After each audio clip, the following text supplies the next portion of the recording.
Olá, meus amigos. Estamos aqui na 83ª AND e estamos ainda batendo um papo com o diretor de veículos do estado de São Paulo, Vinícius, a maior frota aí do país e da América Latina. Vinícius, agora eu vou voltar um pouquinho para a parte de vistoria veicular e as dificuldades que a gente sente nos processos, nas partes de fiscalizações, né? E assim, nós temos aí tentado trazer muitas experiências do que está acontecendo na base. Então, por exemplo, cada setor, cada Ciretran, estão fiscalizando de uma forma, está caindo muitos processos administrativos dentro das empresas de vistorias veiculares e nesses muitos processos, alguns que realmente são sérios, que realmente merecem ser aplicados e muitos a gente vê como interpretativo. Que aí a gente já solicitou em ofícios, em várias formas, para que você consiga padronizar isso. Nessa nova portaria que você está trazendo, nós vamos ter essa padronização para que a gente não esteja essa fragilidade de, por exemplo, uma vistoria e um Ciretran, ele aprova, na outra vistoria ele questiona isso. Em uma faz isso, a outra não faz. E assim consecutivamente. Qual é a visão da sua diretoria em relação a esses processos? Isso acho que vale até dar um contexto maior ali sobre o Detran, e não até pelo lado do Detran, mas o nosso lado do cidadão também, residentes ali no estado de São Paulo e que pagam impostos para a execução dos serviços. O Detran, ele historicamente foi um órgão voltado à emissão de documento. Sim. E aí, para colocar isso em números, isso até abril do ano passado, a gente tinha 2.200 funcionários no Detran, 1.700 deles voltados apenas à emissão de documento de veículos. Então, eram pessoas que... 1.700? 1.700 dos 2.200. O que isso causava na prática? Era aquelas pessoas que recebiam malote na unidade, ou documentação física, ou até pelo SRV ali, mas era basicamente olhar documento digitalizado ou fisicamente e todas as consequências diretas disso. Desde então, a gente tem investido muito em automação, melhoria de processo. Hoje a gente já tem praticamente 30% dos documentos de veículos emitidos no estado de São Paulo em 5 minutos. Então, seja o cidadão através da transferência digital de veículo, seja o despachante através do SRV faz a solicitação e já tem esse documento. E essas melhorias permitiram, por um lado, a gente sair desse número de 1.700 funcionários fazendo isso para 400. Esse ganho de automação ele facilita porque o processo trabalha por regras de negócio claras, onde não existe nenhuma análise humana nem na solicitação, porque o solicitante pode solicitar errado, a pessoa que analisa ali no back-office do Detran pode analisar errado também e acaba gerando um pouco de confusão. Quando a gente consegue ter uma linha de produção clara, automática, isso evita. E por outro lado, com essa redução de força de trabalho do Detran, a gente partiu para uma outra atividade que a gente executava já, obviamente, mas com certeza em menor volume, que é mais pessoas fiscais, para fazer essa fiscalização. Esses funcionários do Detran que saíram dessa atividade de conferência de processo, boa parte foi para o exame prático, onde eles realizam hoje o exame prático e direção, parte voltaram a ser fiscais realmente das agentes credenciados, agentes regulados ou eventualmente a fiscalização de trânsito. Poxa. Então a força de trabalho do Detran nessas áreas aumentou. Sim. E junto com isso a capacidade de monitorar também. Hoje a gente já tem com certeza bem consolidado na área de despachantes e na área de vistorias. Monitoramento diário daquilo que é feito, eventuais alertas de onde tem indício de um comportamento suspeito e tudo mais. Isso ajuda a direcionar a fiscalização e assim as equipes têm feito. Como todo trabalho que tem uma atividade humana, é uma grande complexidade. Sim, então, muito.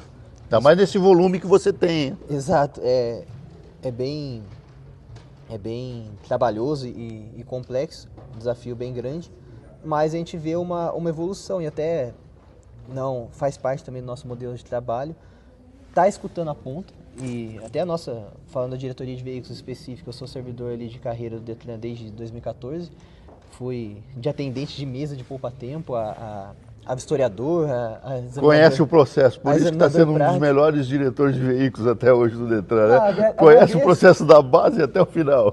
E principalmente a equipe também é composta dessas pessoas que estavam espalhadas pelo estado e a gente conseguiu, ainda bem, conseguir trazer ali para dentro da diretoria. E a gente tenta ao máximo gerar essa padronização. Mas se for comparar, principalmente do começo do ano, agora em 2025, para agora, o que a gente tem percebido em questão de manifestações, de erro de conferência e tudo mais, uma diminuição desses relatos, não significa que acaba, porque vai acabar quando a gente realmente conseguir fazer um processo automatizado 100%, mas até lá a gente tem muito espaço para melhorar, e o feedback, principalmente que a gente recebe de forma que traz realmente a percepção ali da ponta do próprio sindicato, dos entes ali que trazem para a gente, participam de reuniões e demonstram isso. Do lado dos processos administrativos, envolve diretamente ali a diretoria de gestão regulatória.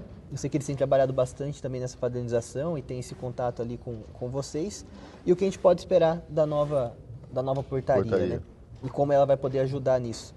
Basicamente, boa parte ou das irregularidades, ou daquilo que gera interpretação se houve irregularidade ou não, o erro ou não e tudo mais, é decorrente do fato que a tecnologia atual permite que seja cometido. O que a gente já prevê nesse modelo de portaria é, durante a própria vistoria, já existem alguns processamentos ali de tecnologia que envolvem visão computacional do veículo, leitura de OCR, dos itens de identificação, que já limitam a capacidade de errar, porque muitas vezes existem esses dois pontos que a gente observa na vistoria. Existe aquele que é irregular, e esse a gente não tem, quando corretamente identificado, realmente, vamos dizer, não tem dó de punir, e até porque quando a gente pune ele, a gente está ajudando a categoria como um todo. Perfeito. Para que quando se pega, por exemplo, eu vejo em muitos momentos, o pessoal, Menegon, poxa, o que aconteceu? O PA, não, foi foto da foto, mas e aí?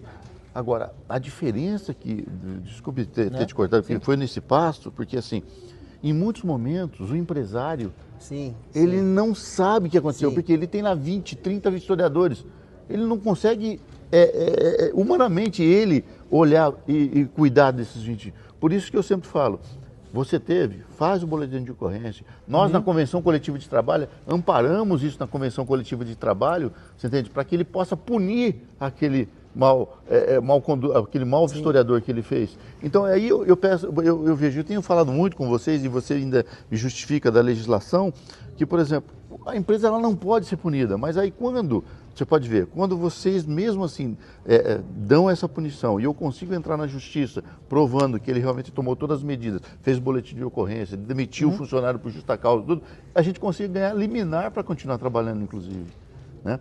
E aí, essa falha dentro do processo, eu queria saber como que a gente consegue corrigir isso para que a gente tenha uma serenidade nesse processo. Acho que até de primeira etapa, acho que foi importante até você dizer isso, tanto do lado do Detran, mas principalmente o lado do empresário que está ali com a sua empresa, identificou ali um funcionário que fugiu daquilo que deveria ser feito, não pode ter dó. Fugiu da retidão, é isso aí. E do lado até, vou usar o paralelo do lado do Detran, obviamente não é uma empresa assim como uma ECV, mas de certa forma a gente tem também os nossos funcionários, no nosso caso servidores públicos, e eventualmente aquele que foge do tratamento comum, do tratamento correto dos processos, a gente não tem nenhuma dó, e principalmente porque ele não teve essa preocupação com a gente, quando ele atua dessa forma, e de outra forma também da mesma forma, afeta a imagem de todos os nossos colegas. Nessa órgão situação inteiro, né? Em conjunto. Então, né? do lado da ECV também é muito importante que não coadune com isso, ou quando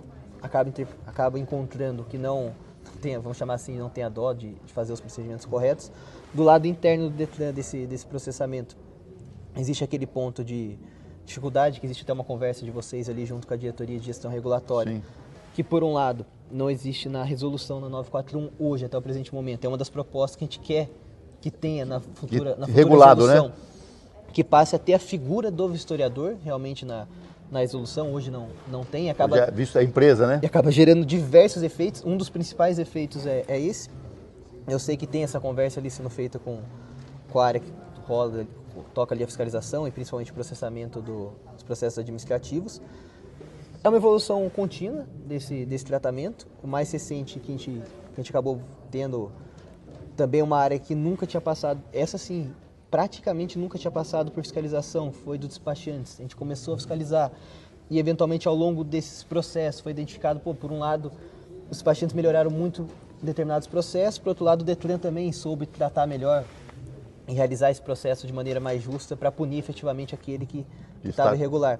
Então acho que com certeza é uma jornada de ambos os lados. O Detran cada vez mais vai ficar voltado aos atos de fiscalização, não é do nosso interesse, como a gente fez ali na diretoria, ficar fazendo efetivamente vistorias. A gente já tem pessoas capacitadas, credenciadas para isso. Então até o ano passado o Detran fazia ali vistoria, era até um fato, no caso, quando fazia uma substituição de motor. Ele ia numa empresa credenciada de vistoria com todos os equipamentos, com o pessoal treinado. O cidadão ia até lá, identificava um motor que precisava ser substituído e aí ele ia com aquele laudo reprovado e fazer um outro no Detran, como se a palavra DCV não valesse. Então, para que ter ECV, né? Exato. A gente fez todas essas mudanças para... Hoje, todas as vistorias, todas, são feitas nas empresas credenciadas de vistoria, que demonstra o nosso voto de confiança na revistoria da categoria. Que nós a revistoria conquistamos também, Poxa. Um dos principais. São Paulo é o... Eu fico até com receio de falar que é o único, mas se não for o único, é um dos únicos a realizar o processo de revistoria nas empresas credenciadas e mostra o valor. A gente atende bem ao cidadão. Da serenidade, né? Do processo, né? Da garantia do processo. A qualidade, até não é diretamente vistoria, mas faz parte da lógica. Nossa inspeção de transporte escolar, também tiramos o Detran, passamos ali para as STLs realizarem o processo de forma correta e adequada e segura, é o que a gente tem feito com as ECVs também. Então, do nosso lado, para o lado de tecnologia, boa parte daquilo que ou é irregular ou que a forma que é capturada hoje as imagens permite também o erro, vai sanar. Então, com isso, a gente tem um lado da operação de emissão de documento mais seguro. Por outro lado, menos processos administrativos para as empresas de vistorias terem que se preocupar. E aqueles que continuarem existindo, acho que esse trabalho conjunto ali do sindicato, representações junto com o Detran ali voltado à gestão regulatória, tem melhorado. Com certeza tem muito a melhorar, como o Detran e todos têm, mas a gente faz isso em conjunto e tem funcionado. Parabéns, Vinícius. Olha, eu tenho só realmente a agradecer aí. E o que precisar do setor, tá? Pode 100% contar, conforme todo chamamento que você nos chama, a gente tenta atender as informações o melhor possível. Então, assim, fico feliz dessa padronização, porque esse método torna eficaz o processo da vistoria. Porque em muitos momentos, nós, como os historiadores, como as empresas, temos dúvidas em alguns processos. E aí, aonde a padronização, ela é para todos. E a partir do momento dessa padronização, eu tenho certeza do que eu tenho que fazer. Eu não acho. Não tenho aqui, não, eu acho. Não é achar ou a interpretação da lei. A interpretação da... Não estou interpretando. Eu estou executando o que está padronizado para todas as empresas. Então, assim, parabéns. É este realmente o caminho para uma exatidão em todo o serviço. Obrigado de coração, viu? Nada.